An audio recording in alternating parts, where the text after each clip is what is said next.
नमस्कार एवं सुप्रभात। मैं अश्विनी आप सभी का पुनः स्वागत करता हूं इस यूट्यूब चैनल के मंच पर जिसका कि नाम है बीपीएससी मैनियक। ओके चलो हम लोग अभी क्या कर रहे हैं, पॉलिटी कक्षा को ही आगे बढ़ाएं। We will move further right in polity class. हम लोग जो है देखो एक इंपॉर्टेंट चीज जो है इस प्लेटफॉर्म पे जो स्पेशली चूंकि इस चैनल का नाम है बीपीएससी मैनियक, तो जो भी टॉपिक्स हम लोग देख रहे हैं whatever the topics we are covering उस टॉपिक के साथ साथ बीपीएससी एग्जाम्स में जो भी क्वेश्चंस प्रीवियस ईयर्स में आए हैं और जितने भी इंपॉर्टेंट क्वेश्चंस बनते हैं या आ सकते हैं वो सभी साथ ही साथ टॉपिक्स के साथ डिस्कस किए जा रहे हैं। That all questions are being discussed over here only along with the coverage of that topic. ठीक है, चलो इसके अलावा एक तरीके से जब मतलब हमारा जो पॉलिटी क्लास है यानी कि जो ये कक्षा जब समाप्त हो जाएगी, क्योंकि हम लोग स्पेशली फोकस किए हुए हैं बीपीएससी पे, तो we won't dive deep in the topics और सब्जेक्ट। जितना जरूरत है उतना ही पढ़ना है, तो कोशिश करेंगे जल्दी से जल्दी ये पॉलिटिक्स कक्षा समाप्त हो, सो दैट हम लोग दूसरे सब्जेक्ट्स पे मूव ऑन कर सके। We can actually move on to another subject after finishing this subject. ठीक है, चलो तो जल्दी से स्टार्ट करते हैं। वैसे तो पार्ट्स ज्यादा मतलब जो हम लोग अभी क्या देख रहे हैं पार्ट्स ऑफ द कॉन्स्टिट्यूशन। ठीक है, तो ये ज्यादा समय तो लेता नहीं, एटलीस्ट 2 और 3 क्लासेस मोर देन इनफ। लेकिन हम लोग चूंकि क्वेश्चंस भी डिस्कस कर रहे हैं so it is taking time, तो क्वेश्चन जहां से आते हैं उस टॉपिक उस पार्ट को हम लोग डिस्कस करते हैं। ठीक, तो चलो लास्ट क्लास में हमने क्या देखा था, पार्ट 11 तक देखा था। Actually last class was fully and wholly dedicated to part 11 of our constitution. जो पार्ट भाग 11 है वो पूरा का पूरा जो है क्लास लास्ट क्लास जो है वो पार्ट 11 को ही डिफाइन किया था हम लोगों ने। चलो आ जाता है कि what is there in the part 12। भाग 12 में हमारा क्या है, हमारे संविधान के भाग 12 में या भाग 12 किसके बारे में बात करता है। तो यहाँ पे देखो हमारा संविधान का जो भाग 12 है that talks about what, finance या फिनेंस जो बोलना है आपको, whatever, finance, property, okay, contracts and suits. चलो मैं थोड़ा हिंदी में डिस्कस कर देता हूँ। ये है क्या, ताकि जो है this class might be helpful for the Hindi medium also. मतलब हिंदी मीडियम में जो पढ़ रहे हैं, ऐसे तो मैं हिंदी में ही बोलता हूँ। वित्त ये तो सभी जान रहे होंगे, प्रॉपर्टी ये भी सभी जान रहे होंगे, संपत्ति, ओके, या संपत्ति, कॉन्ट्रैक्ट्स, संविदा एंड सूट्स जो वाद होता है, ओके, लीगल प्रोसीडिंग हो गया वो कानूनी वाला।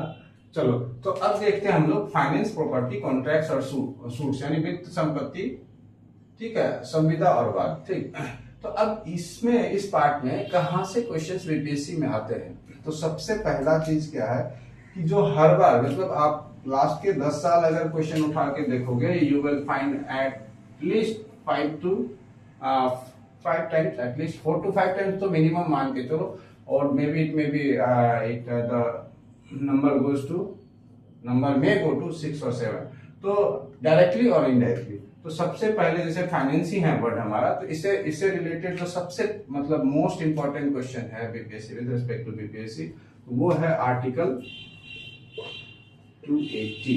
Okay, article 280।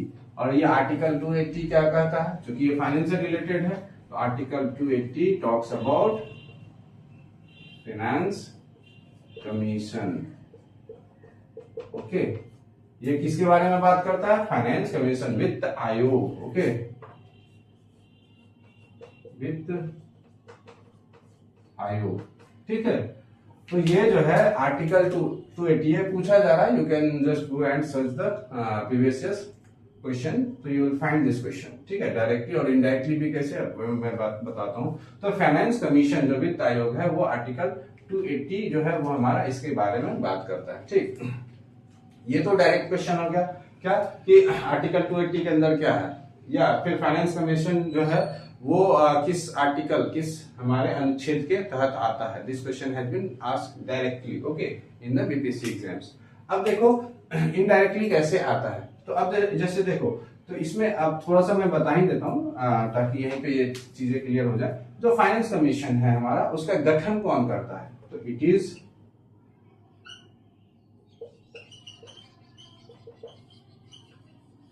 Constituted by the president. जो हमारे राष्ट्रपति हैं वो क्या करते हैं, इस आयोग का गठन करते हैं। ठीक है, अच्छा, राष्ट्रपति हमारा गठन करते हैं, ये भी आया हुआ। ठीक है, इसके अलावा जो इनडायरेक्ट क्वेश्चन के आते हैं, इससे जो प्रेसिडेंट है हमारे को तो गठन किए, ये हम हर एक जो है 5 साल पे, एवरी 5 years इस आयोग का गठन हम हर एक 5 साल पे होता है। लेकिन ये जरूरी नहीं है, this is not mandatory. Actually क्या है कि अगर जरूरत पड़ा तो उससे पहले भी और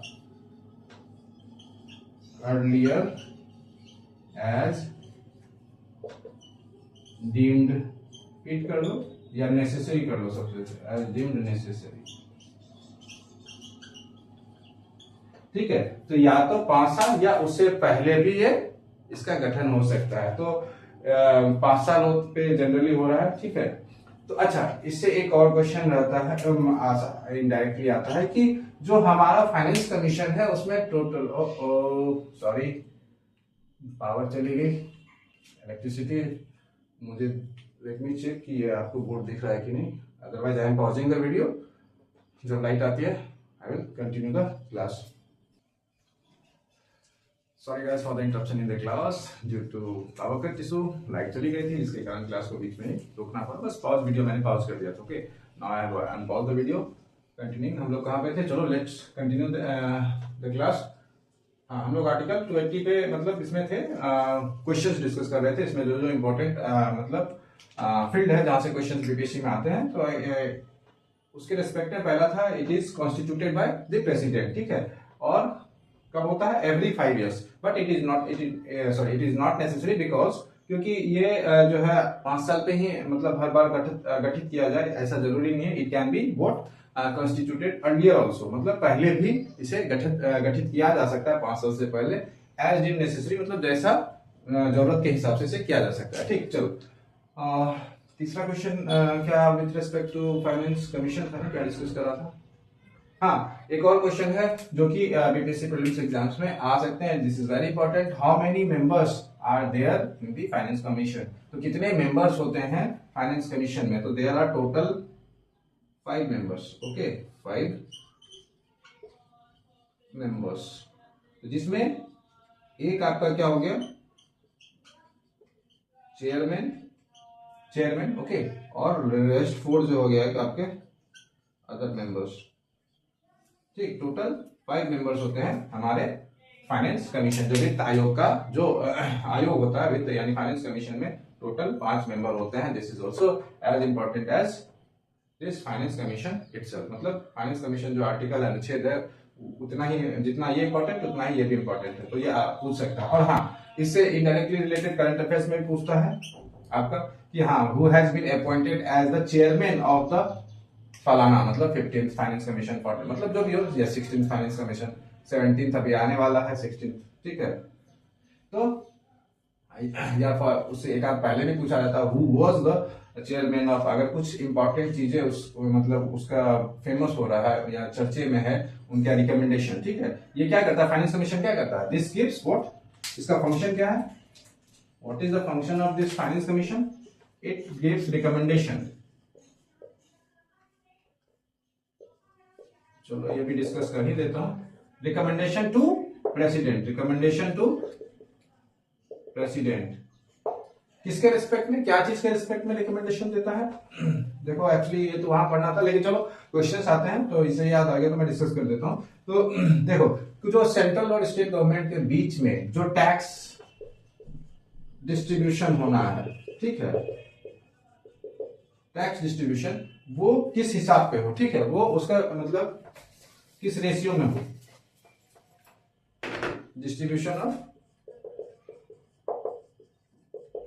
distribution of taxes among union and states. ठीक, यूनियन एंड स्टेट्स, इसके अलावा डिस्ट्रीब्यूशन ऑफ टैक्सेस अमॉन्ग, ठीक है, यहां पे इसी के अंदर डाल देते हैं, among states also,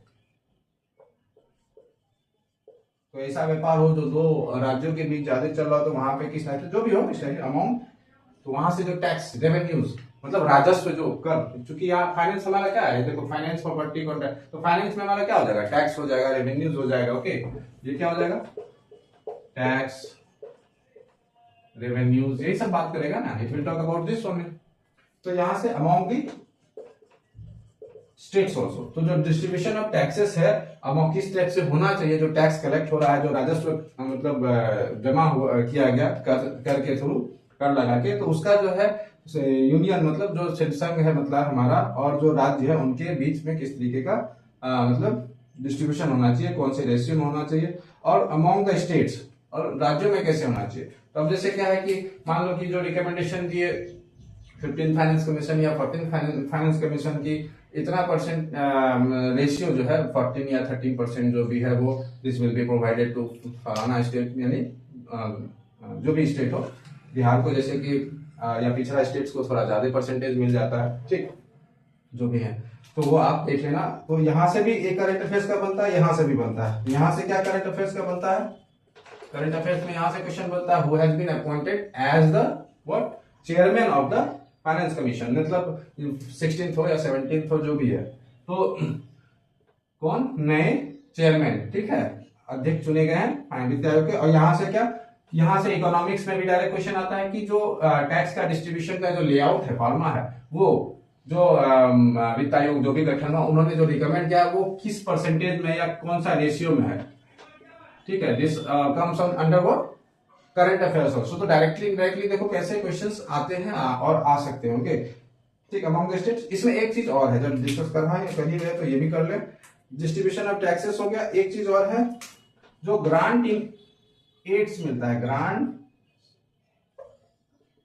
in aids to the states, जो सहायता राशि मिलती है ना, जो अनुदान मिलता है, ग्रांट मतलब अनुदान, तो अनुदान राशि जो मिलती है जिन भी स्टेट्स को, जिस भी बेसिस पे, what ever the basis it में भी, मतलब जैसे जो पिछड़ा हो या कुछ भी हो, तो मान लो कभी कोई कहीं कैलेमिटीज आ गया, ग्रांट इन एड्स, तो कैलेमिटीज तो उसका दूसरा प्रावधान है, मतलब जो भी ग्रांट मिलता है किसी भी स्टेट्स को, उसका भी जो है मतलब क्या परफॉर्मा है, मतलब ये होना चाहिए क्राइटेरिया, या कितना उसको मतलब किस अनुपात में मिलना चाहिए, that is also what recommended by the what finance commission, ठीक है, फाइनेंस कमीशन के द्वारा ही वो रिकमेंड किया जाता है। ठीक, चलो, तो ये भी बीपीएससी क्वेश्चंस में आ सकता है, this also plays a very important role, क्योंकि जो अनुदान राशि मिलती है बहुत, इसमें आप देखे होंगे कि जो है कुछ स्टेट्स हैं जिनका रेशियो ज्यादा है, तो अगर वो कभी चर्चा में बन गया इन द न्यूज कि हाँ मतलब उस चीज को कोई मतलब किसी कारण से वो सुर्खियों में आ गए, तो दैट बिकम्स वेरी इंपॉर्टेंट। वो यहाँ से आपका या तो आपका आर्टिकल पूछ लेगा उससे रिलेटेड, या आपका क्या पूछ लेगा, क्या मतलब जो भी रेशियो है मतलब किस परसेंटेज में शेयर किया जा रहा है डिस्ट्रीब्यूशन टू टैक्स, या इस टाइप से जो भी हो, ठीक है। तो यहाँ से भी आपका 3 से 4 क्वेश्चन बन जाते हैं, मतलब ये नहीं कह रहा हूँ 3 से 4 क्वेश्चन आते हैं, we are discussing, we have discussed at least 3, 4 और 5 number of questions over here which can be which is important or which can be which may मतलब may come in the BPSC prelims exams, ठीक है। तो यहाँ से वो हम लोग देख लेते हैं। चलो अब आगे चलते हैं।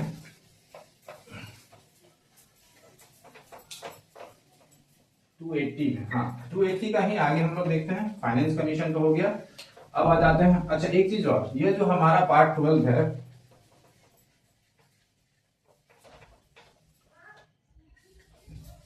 ये कहां से कहां तक है, हमने पार्ट 10 में कहां से कहां तक देखा था, याद करो। It's taking too much time.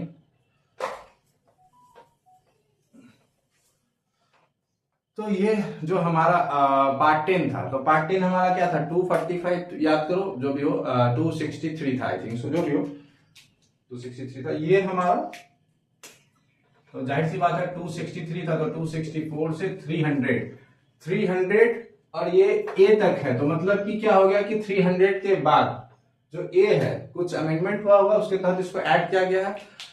अब यहां पे मैं पूछूंगा, ठीक है, क्योंकि I have actually discuss this article 300A somewhere. कहां पे डिस्कस किया था, याद करो, मैंने इसे फंडामेंटल राइट्स जो मौलिक अधिकार है वहां पे मैंने डिस्कस किया था, और मैंने बोला भी था कि मैं पूछूंगा, ठीक है। चलो तो आ जाते हैं। ये तो हमारा फाइनेंस में ये हो गया।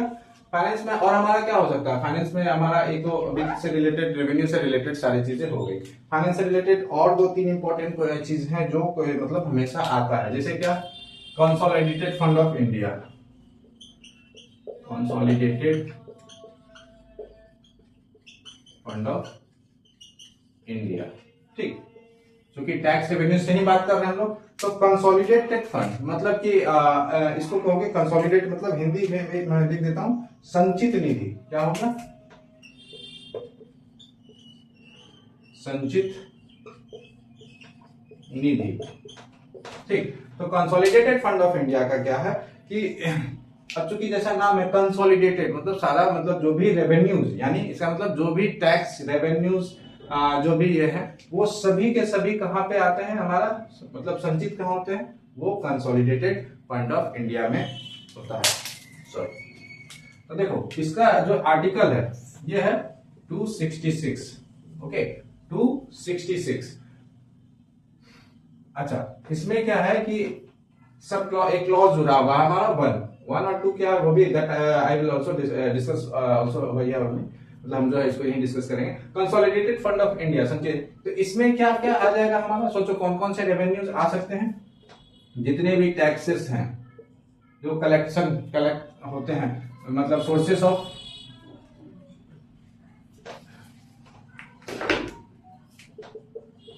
Taxes and revenues generated from the sources, all the sources कर दो। तो जो भी सोर्सेस से टैक्स रेवेन्यू जो भी जनरेट हो रहे हैं वो कहां पे आ रहा है, कंसोलिडेटेड फंड ऑफ इंडिया। अच्छा, इसी कंसोलिडेटेड फंड ऑफ इंडिया से क्या होता है, जो भी गवर्नमेंट का खर्च होता है, गवर्नमेंट एक्सपेंडिचर्स, ठीक है, जो भी गवर्नमेंट का खर्च होता है वो इसी consolidated fund of India account जो है उसी से निकासी करके किया जाता है, उसी से निकाल के दिया जाता है। इसके अलावा जो भी सैलरीज दिया जाता है, सैलरीज टू एम्प्लॉइज, तो सॉरी एम्प्लॉइज, तो एम्प्लॉइज हमारा कौन, जो गवर्नमेंट के जो भी एम्प्लॉइज हैं उन सभी को जो सैलरी पे किया जाता है यहीं से निकासी, यहीं से दिया जाता है, इसी मतलब जो अकाउंट है संचित निधि है उसी से दिया जाता है, ठीक है। इसके अलावा जो भी अभी जैसे हम लोग बात कर रहे थे ग्रांटिंग एड्स वेड्स जो भी है वो सारा हमारा इसी अकाउंट से दिया जाता है। लेकिन इसमें ये है, अच्छा इसमें एक चीज और डाल लो, लोन्स रीपेमेंट, लोन्स रीपेमेंट्स जो भी होगा, जो भी उसका ईएमआई है वो भी इसी अकाउंट से दिया जाएगा। लोन से याद आएगा तो यहाँ पे एक और चीज ऐड हो जाएगा, जो भी लोन्स मतलब लोन्स के द्वारा जो भी रेज किया जा रहा है मनी, वो भी हमारा कहां पे जनरेट, मतलब ये होगा संचय होगा, वो भी यहीं कंसोलिडेट होगा हमारा, कहां पे, revenues generated from the loans, चाहे वो इंटरनल लोन हो चाहे वो एक्सटर्नल लोन हो, ठीक है। इसमें मैं डाल देता हूं, चाहे इंटरनल लोन हो चाहे एक्सटर्नल लोन हो, ओके, ये दोनों, ठीक, ये सभी जो है वो कहां पे जमा होंगे, कंसोलिडेटेड फंड ऑफ इंडिया में, ठीक। तो लोन का रिपेमेंट भी यहीं से होगा। लेकिन इन सभी में एक ट्विस्ट ये है कि गवर्नमेंट जो है, सरकार को भी तब तो मिसयूज हो सकता है, without the approval of parliament, या मतलब कि सदन के सहमति के बिना इससे आप 1 रुपया भी नहीं निकाल सकते, ओके। तो ये जो भी है हमारा, ओके, तो इससे पैसा निकालने के लिए आपको किसकी जरूरत है, अप्रूवल ऑफ पार्लियामेंट, ओके। जो भी पैसा चाहे गवर्नमेंट का एक्सपेंडिचर्स हो या जो भी है, तो इस फंड से जो पैसा निकलेगा उस पे हमारा पार्लियामेंट, हमारे जो सदन है, संसद है सॉरी, उसका अप्रूवल होना चाहिए, उसकी सहमति होनी चाहिए। Without that approval the money can not be withdrawn from this account, okay. सदन के सहमति के बिना आप इससे पैसा नहीं निकाल सकते, आप मीन्स सरकार। ओके चलो आगे चलते हैं। एक ये हो गया कंसोलिडेटेड फंड। दूसरा अच्छा 266 कंटीजेंसी पे बाद में जाएंगे। 266 1 है ना, तो 266 2 भी है हमारा, ठीक। तो हाँ, यहां से क्वेश्चन कैसे आते हैं, सॉरी क्वेश्चन आता है which articles talk about consolidated fund of India, मतलब कौन सा ऐसा अनुच्छेद है, मतलब कौन सा अनुच्छेद कंसोलिडेटेड फंड ऑफ इंडिया के बारे में बात करता है, तो आर्टिकल 266। ओके, अगर वहां पे ऑप्शन में रहा 266 क्लॉज 1 यानी अनुच्छेद 266 मतलब भाग 1 जो भी हो, ठीक है, तो हमको 66 क्लॉज 1 डालना है, नहीं रहा तो 266। ओके चलो, या इसको ऐसे भी घुमा के पूछ सकता है 266 आर्टिकल टॉक्स अबाउट, इसके बारे में बात करता है, तो we will give answer what, consolidated fund of India. Okay, consolidated fund of India, संचित निधि। अब देखते हैं 266 2। देखो क्लासेस में डिटेल में इसलिए जा रहा हूं कि यहीं पे बहुत सारे क्वेश्चंस डिस्कस हो जाए, जो इंपॉर्टेंट क्वेश्चंस हैं, whatever the questions which have been asked in the previous BPSC prelims exams and which can be asked in the upcoming exams, तो हम लोग सब एक ही साथ डिस्कस कर ले रहे हैं। अब 266 है हमारा public account, public accounts of India, या पब्लिक अकाउंट लिखो। तो पब्लिक अकाउंट मतलब जिससे, जैसा कि नाम यहाँ सजेस्ट कर रहा है, दिखा रहा है पब्लिक, यहाँ पे ये जो अकाउंट होगा वो किसका होगा, पब्लिक का होगा। ये अकाउंट किसका होगा, पब्लिक का होगा। ओके, तो पब्लिक इन द सेंस मतलब क्या हो गया, पब्लिक का ऐसा मतलब है जिसमें गवर्नमेंट का, नॉन गवर्नमेंट कर लो, नॉन गवर्नमेंट मतलब कि इसमें सरकार का पैसा, अब पब्लिक मतलब लोग सरकार ही समझते हैं, तो उसको मतलब ये नहीं समझना, यहाँ पे अकाउंट की बात हो रही है। ओके, यहाँ पे क्या हो रही है बात, अकाउंट की, तो विथ रेस्पेक्ट टू अकाउंट मैंने कहा यहाँ पे नॉन गवर्नमेंट। अब पब्लिक का मतलब नॉन गवर्नमेंट मत समझना, मैं फिर भी मिटा देता हूँ, नहीं तो लोग छोटा सा पोर्शन काट के वो वहां पे दिखा देते। ठीक, चलो यहाँ तो पब्लिक, यहाँ पे नॉन गवर्नमेंट मतलब कि यहाँ पे जो भी मतलब फंड होगा, जो भी रेवेन्यू मतलब यहाँ पे जो आते हैं पैसा, मतलब मनी जो इनफ्लो होता है इस अकाउंट में, वो क्या छोटे छोटे, जैसे कि आप पीएफ प्रोविडेंट फंड सुने होंगे, जो भी जॉब कर रहे होंगे, प्रोविडेंट नहीं भी कर रहे हैं तो बहुत लोगों ने सुना होगा कि हाँ वो अपने बेटी के शादी या बेटी या बेटा के पढ़ाई में जो है उन्होंने प्रोविडेंट फंड अपना तुड़वा लिया। ठीक है, तो प्रोविडेंट फंड जो गवर्नमेंट जो है थोड़ा थोड़ा सैलरी में से काटती है, ताकि आप जब रिटायर होते हैं तो उस समय रहते हैं। अब तो कंपनीज भी है, प्राइवेट कंपनीज में भी प्रोविडेंट फंड का प्रावधान है सब में। तो प्रोविडेंट फंड, इसका जो पैसा है वो किसका है, पब्लिक का। जैसे हम मतलब हम जॉब कर रहे हैं तो हमारा जो मनी मतलब हर एक मंथ में कट रहा है वो जा रहा है प्रोविडेंट फंड में, तो वो क्या है, सारे पब्लिक का मनी, वो गवर्नमेंट का नहीं है। हाँ, लेकिन गवर्नमेंट मतलब किसी काम में उसको यूज कर सकती है, they can use actually. Okay, government can use that money, और उसमें मतलब आपको जो मैं लिख ही देता हूं, no need of parliamentary approval. तो यहां से जो भी खर्च गवर्नमेंट करेगी, ठीक है, वहां पे संसद का अप्रूवल का कोई जरूरत नहीं है। ओके, याद रखना, कंसोलिडेटेड फंड ऑफ इंडिया में अप्रूवल चाहिए, लेकिन पब्लिक अकाउंट्स में अप्रूवल ऑफ पार्लियामेंट नहीं है, नेसेसरी नहीं है। ठीक है, तो यहां से तो प्रोविडेंट फंड हो गया हमारा। इसमें और क्या क्या हो सकता है, small savings, small savings schemes. ठीक है, तो छोटा छोटा जो मतलब बचत का जो स्कीम्स है, ठीक है, वो भी, उसका भी पैसा कहाँ आएगा, पब्लिक अकाउंट में। ठीक है, तो ये देखो, ये आम लोगों का पैसा है, यानी पब्लिक का पैसा है, इसलिए पब्लिक अकाउंट। यहां से गवर्नमेंट जब उसको जरूरत पड़ेगी, they can actually what use it, वो इसको यूज कर सकते हैं, और उसको यूज करने में पार्लियामेंट्री अप्रूवल की जरूरत नहीं है। ओके, चलो ये हो गया हमारा 266। ध्यान रखना, यहां से एक और इंपॉर्टेंट क्वेश्चन बनेगा कि which among the following accounts need parliamentary approval for the deduction of money, for the expenditure of money, या for taking out of money from that account। यानी मैं हिंदी में बता देता हूँ, इनमें से कौन से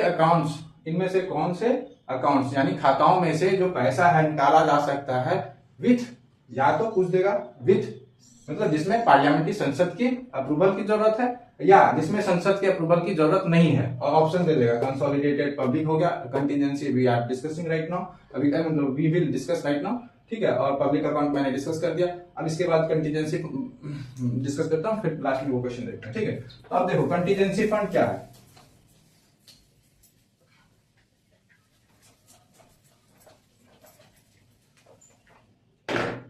कंटीजेंसी फंड, ठीक है, कंटीजेंसी फंड ऑफ इंडिया, ठीक। तो ये जो है हमारा क्या है, कंटीजेंसी फंड।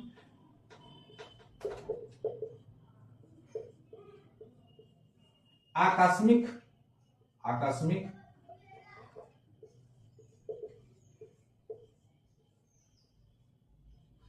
आकस्मिक निधि, ठीक है।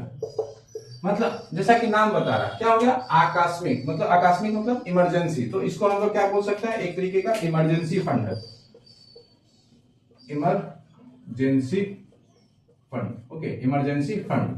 तो अब इस अकाउंट में जो भी फंड है, मतलब जो भी मतलब मनी जो है इनफ्लो होगा, जो भी पैसा इसमें जमा होगा, वो किस पर्पज से होगा, तो जाहिर सी बात है, और इसका आर्टिकल जो है वो 267 हो जाएगा। क्या हो जाएगा हमारा 267, ओके। तो इसका आर्टिकल हमारा क्या हो जाएगा 267। तो अब इसमें देखो कंटीजेंसी फंड ऑफ इंडिया जो है आकस्मिक नहीं, यानी कि emergency fund, emergency with respect to what, देखो इमरजेंसी क्या क्या हो सकता है, कुछ नेचुरल डिजास्टर हो जाए,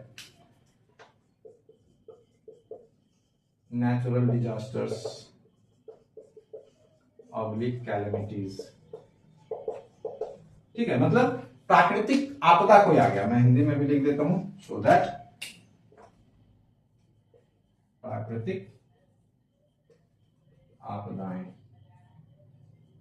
ठीक है, आपदाएं ये ठीक है, आपदाएं, ठीक। नेचुरल डिजास्टर या कैलेमिटीज में अगर कुछ ऐसा जैसे बाढ़ आ गया किसी एरिया में, या फिर कोई फाइनेंशियल इमरजेंसी भी आ सकता है, बहुत सारी चीजें, ठीक है, वो हो गया। तो नेचुरल डिजास्टर हो गया, मान लो इनकेस अब कभी कभी मान लो, और क्या हो सकता है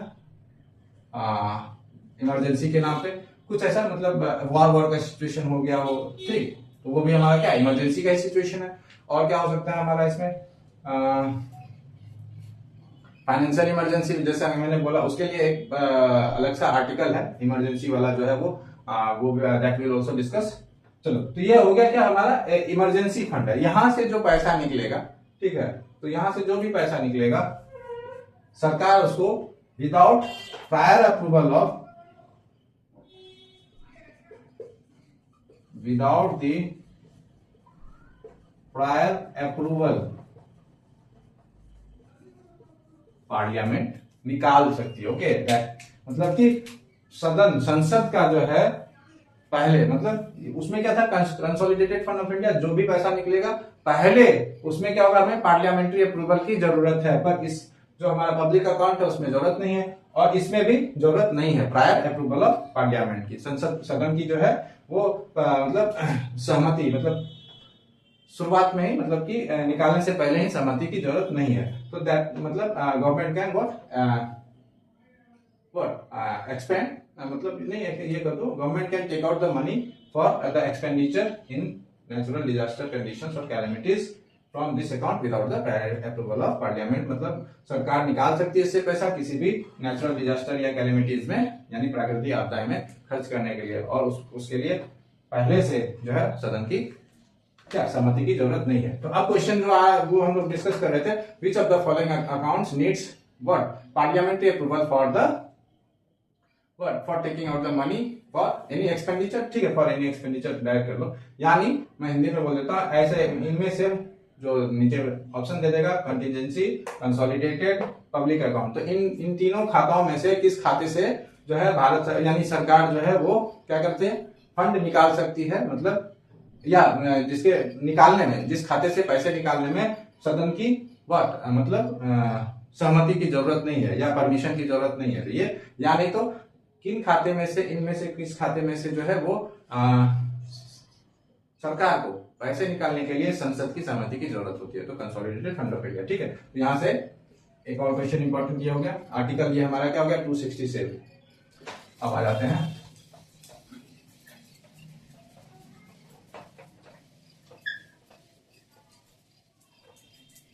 अब इसमें एक दो और इम्पोर्टेंट आर्टिकल है, वो डिस्कस करके क्लास को रैप अप करते हैं, ठीक है। 20-30 मिनट से ज्यादा का क्लास सही नहीं है। देखो अब देखो इसमें इम्पोर्टेंट आर्टिकल है एक हमारा 292। ऐसे तो आई डोंट थिंक इतना ये है, पर ठीक है। अब देखो इसमें जो भी बोरोइंग्स, चूंकि फाइनेंस की बात हो रही है, ठीक, तो इसमें एक और आर्टिकल फाइनेंस में जो 290, जो यूनियन के द्वारा जो भी बोरोइंग्स मतलब उधार लेना,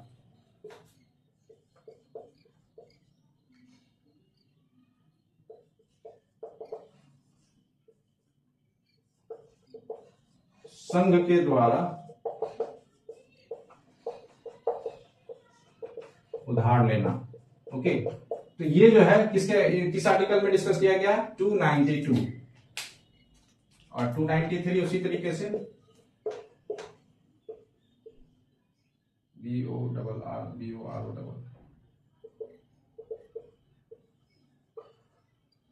बोरोइंग्स बाय द स्टेट कर दो, ठीक है। तो राज्यों के द्वारा जो हमारा क्या किया जाएगा, उधार लिया जाएगा, वो हमारा इसमें होगा, यहाँ पे लिख लो राज्यों के द्वारा,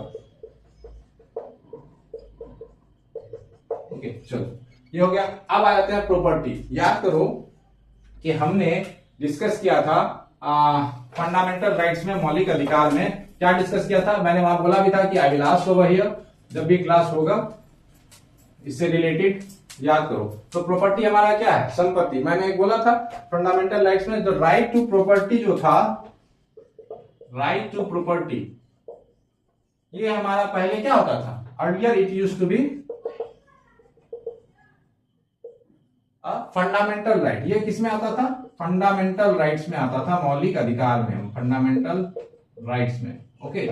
लेकिन इसको मतलब मैंने डिस्कस किया था, आपको याद होगा, मैं पूछता हूं, बताओ किस संविधान संशोधन अधिनियम के तहत इसको जो है फंडामेंटल मतलब मौलिक अधिकार से हटा के इसको एक लीगल राइट मतलब कानूनी जो है वो इसको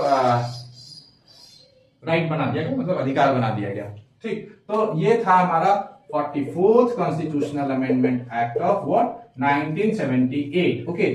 तो through 44th constitutional amendment act of 1978 right to property was what removed from the fundamental rights to fundamental rights, and it was what brought under what part 12 as a legal right, okay, as a legal right। तो अब मैं हिंदी में बोल देता हूं, 44वां संविधान संशोधन अधिनियम 1978 के तहत, ठीक है, राइट टू प्रॉपर्टी मतलब संपत्ति का अधिकार को मौलिक अधिकार से हटा के एक कानूनी अधिकार के रूप में स्थापित किया गया।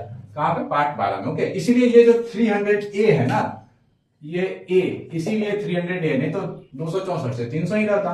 तो 300A जो है ना, ये A इसलिए डाला गया, इसलिए 300 से मतलब 264 से 300 होना चाहिए था, और ये 300A क्योंकि बाद में जुड़ा तो 300A डाल दिया, ठीक है। तो राइट टू प्रॉपर्टी ये हो गया।